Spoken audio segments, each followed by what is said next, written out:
একটি ছেলে আমাকে প্রশ্ন করছে যে সে আইআইএমে কোনো একটা আইআইএম এমবিএ করতে জয়েন করবে না স্টার্ট আপে জয়েন করবে, কোনটাতে তার বিজনেস নলেজ বা বিজনেস ব্যাকগ্রাউন্ড বেটার হবে বা তার কেরিয়ার বেটার হবে।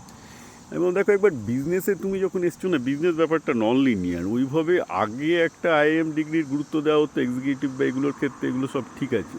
কিন্তু তুমি যদি ইন্ডিয়াতেও বিভিন্ন আজকাল এক্সিকিউটিভ লেয়ারে দেখো, ম্যাক্সিমাম লোকজনই দুটো ক্যাটাগরি আছে। একটা যারা স্টার্ট আপ থেকে নিজেরা করেছে, আর একটা হচ্ছে যে যারা ওই কোম্পানিতে দীর্ঘদিন থেকেছে, সেখান থেকে উঠেছে। জাস্ট এমবিএ আইএম থেকে ডিগ্রি করে লোকে খুব ভালো কিছু করেছে এটা খুব কম, এক্সেপ্ট দোজ আইএম গ্র্যাজুয়েট যারা নিজেদের স্টার্ট আপ করেছে, সেম থিং।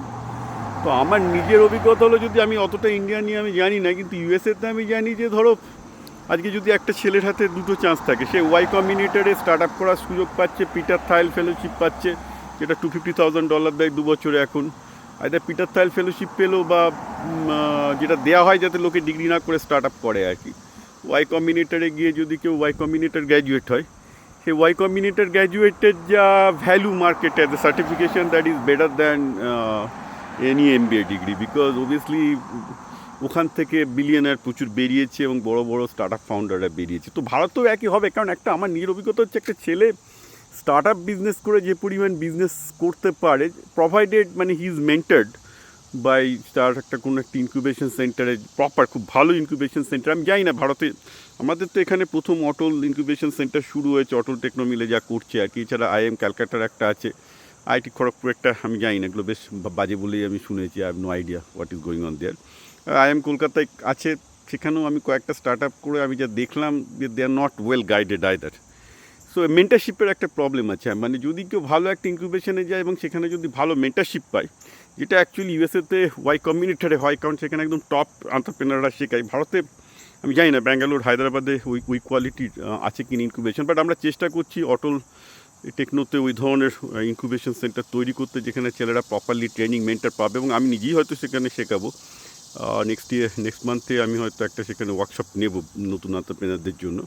তো আরও ভালো দরকার, মানে বেসিক্যালি দরকার অনেক সাকসেসফুল এন্টারপ্রেনার যদি কোনো একটা এরকম যাদের এইসব এই হাবগুলোর সাথে জড়িত, সেখানে যদি কেউ স্টার্ট আপ ইনকিউবেশন করে, যেখানে তার এন্টারপ্রেনারদের কাছ থেকে ডিরেক্ট শিখতে পারবে, those are much better than theoretical knowledge of MBA school. যেটা ইউএসএতে তো সেটা খুব ওয়েল এস্টাবলিশ, কারণ পিটার থাইল ফেলোশিপ যারা পেয়েছে, ওয়াই কম্বিনেটর থেকে যারা বেরিয়েছে, they have done way better in terms of setting up the business compare to the MBA graduate. ঠিক আছে, তো এমবিএ গ্র্যাজুয়েটের তো অবস্থা লাস্ট 3 বছর ধরেই খারাপ হচ্ছে, বিশেষ করে এআই যুগে আসার পর থেকে তো আরোই খারাপ হচ্ছে। কারণ ম্যানেজমেন্টের যে ট্র্যাডিশনাল লেয়ারটা ছিল না, যে বেসিক্যালি ডেটা অ্যানালিসিস করে সিদ্ধান্ত নেই ব্যাপারটা, এটা তো অধিকাংশ এখন এআই খেয়ে ফেলছে, রাইট?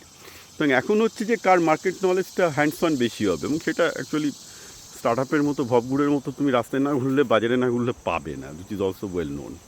তো ব্যাপারটা হচ্ছে কি, এআইয়ের যুগে একটা এমবিএ ডিগ্রির দাম কতটা দেবে আমি রিয়েলি জানি না। তবে এটা আমি জানি যে এমবিএ ডিগ্রির দাম লাস্ট 5-6 বছর ধরেই খুব পড়ছিল। হার্ভার্ড বা অন্যান্য ভালো ভালো স্কুলের এখানে এমবিএদেরও বেসিক্যালি মার্কেট খারাপ যাচ্ছিল।